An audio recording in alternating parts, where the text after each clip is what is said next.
मैं रफीक कामदार, हिंदुस्तानी रिपोर्टर में आपका स्वागत है। हीरा गोल्ड और हीरा गोल्ड की आपा नोवेरा शेख, सताए हुए पीड़ित हजारों लाखों की तादाद में ऐसे तमाम परिवार आज भी अपनी रकम के इंतजार में है, अपने पैसों के इंतजार में है कि ये पैसा हमें कब मिलेगा, क्योंकि ये पूरा मामला जब पुलिस की शिकायतों में तब्दील हुआ और वहां से ये सुप्रीम कोर्ट तक पहुंचा, तो सुप्रीम कोर्ट में इसकी लगातार सुनवाइयां नोवेरा शेख की जमानत के दौरान की जब हुई थी, तो उस दौरान अंत में सुप्रीम कोर्ट ने एक आदेश दिया था कंप्लेनेंट्स और नॉन कंप्लेनेंट्स को डिवाइड करते हुए।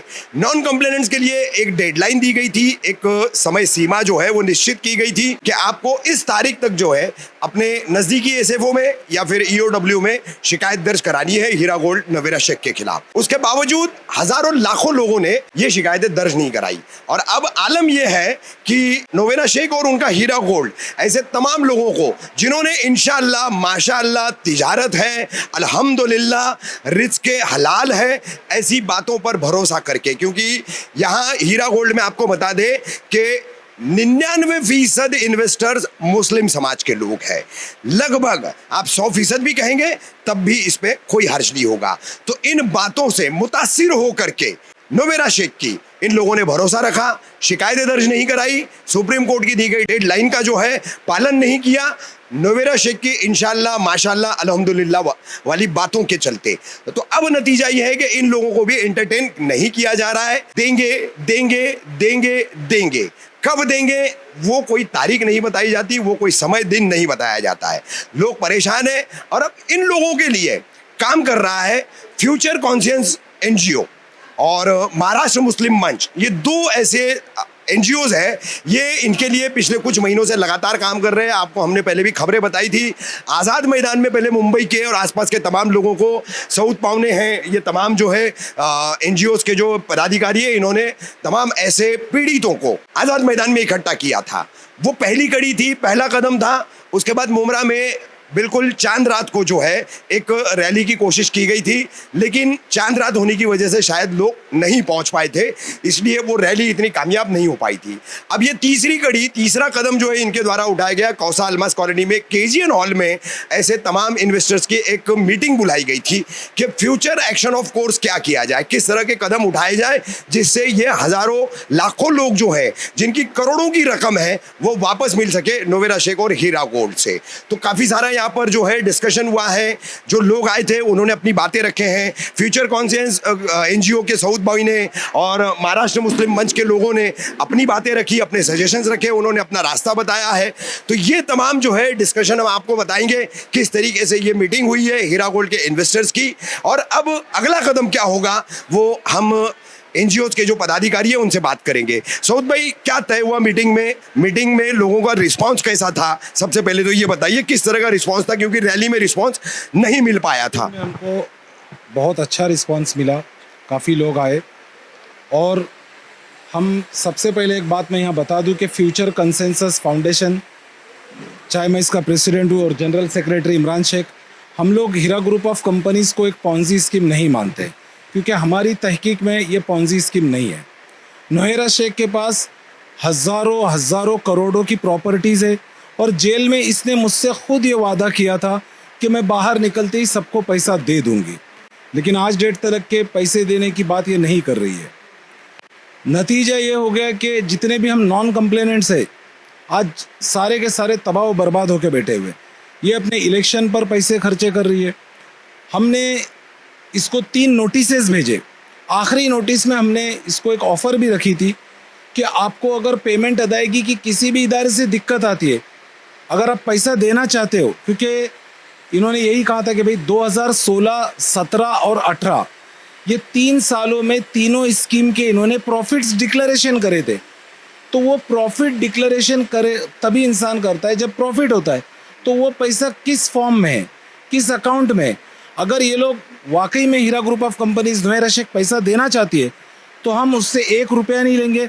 हम अपने खर्चे पर जो भी मदद होगी उसकी पैसों की, अगर वो इन्वेस्टर्स के पैसों की अदायगी करना चाहती है तो जो भी मदद होगी हम करेंगे। लेकिन नोवेरा शेख बदमाशी पर उतर आई है। वो अब जब इन्वेस्टर्स जा रहे, अपनी तकलीफ बता रहे उसको, तो वो सीधा एक ही बात बोल रही है कि कोर्ट के रास्ते जाओ। यानी जो जब ये जेल में थी तो इसके दलाल और खुद नोएरा शेख, इसके अहले खाना, घर वाले अपील किया करते थे एफआईआर मत करो, कानूनी कार्रवाई मत करो। लेकिन आज क्योंकि बीजेपी पार्टी का नोएरा शेख को सपोर्ट है और वो यही दिखाती है क्योंकि वो नरेंद्र मोदी जी की तारीफ करती है, अमित शाह जी की तारीफ करती है, बीजेपी के लीडर्स की तारीफ करती है और उससे हम इन्वेस्टर्स को डराने की कोशिश करती है कि देखो मुझे बीजेपी का सपोर्ट है, मेरा कोई कुछ नहीं बिगाड़ पाएगा।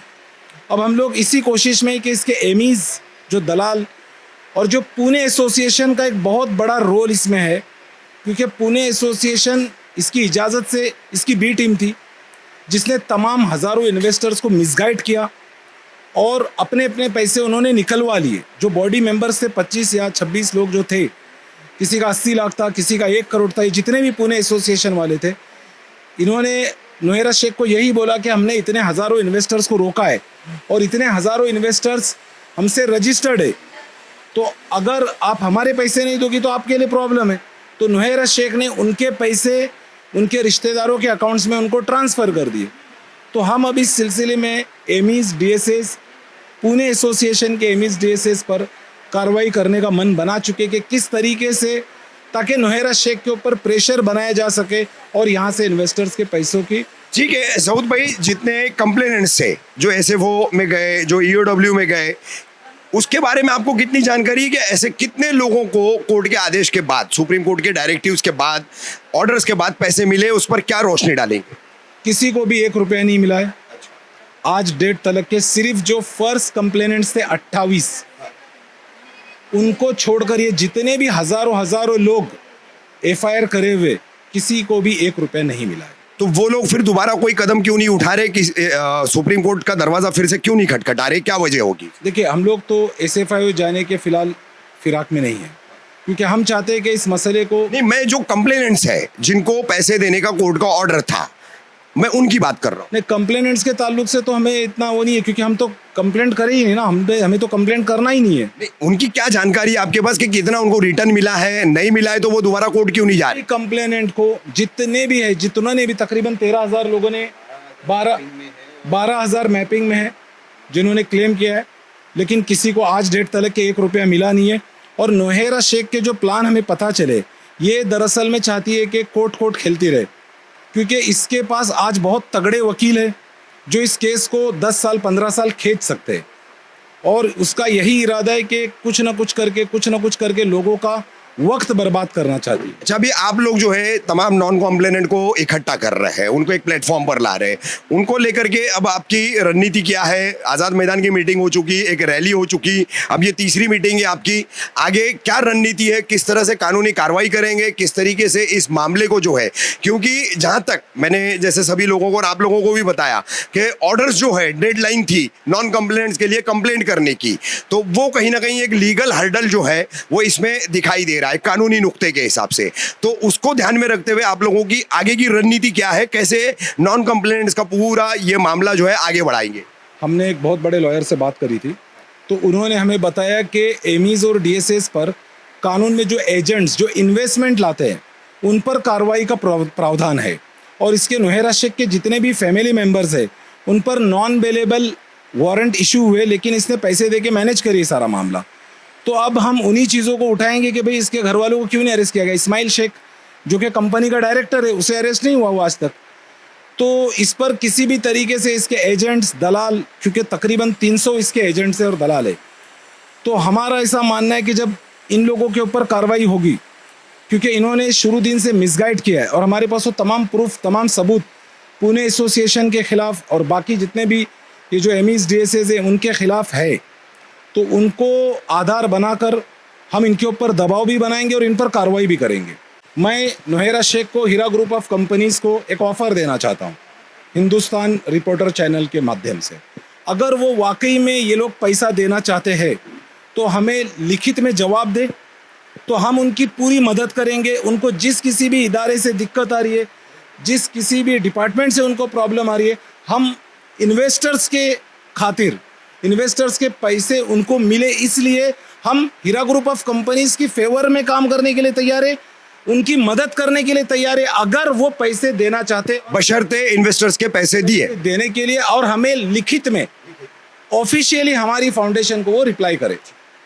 ये थी हमारी फ्यूचर कॉन्सेंस और महाराष्ट्र मुस्लिम मंच की तरफ से जो है नॉन कंप्लेनेंट हीरा गोल्ड इन्वेस्टर्स के लिए कोशिशें करने वाले, उनकी आगे कानूनी लड़ाई की पूरी रणनीति बनाने वाले सऊद पावनी साहब से बातचीत। अब हीरा गोल्ड की ये लड़ाई जो है फिर एक बार उभरती हुई नजर आ रही है और फिर जो है एक संगठन सा जो है इन्वेस्टर्स का फिर से इस एनजीओ के माध्यम से खड़ा होता हुआ नजर आ रहा है। लेकिन जैसी कि जानकारी है, पहले के 25 से 30 कुछ शिकायतकर्ताओं को पैसे वापस मिले हैं। हजारों लाखों की तादाद में जो इन्वेस्टर्स है, जो कंप्लेनेंट फॉर्म में थे उनको भी नहीं मिले हैं, जो नॉन कंप्लेनेंट फॉर्म में है उनको भी नहीं मिले हैं।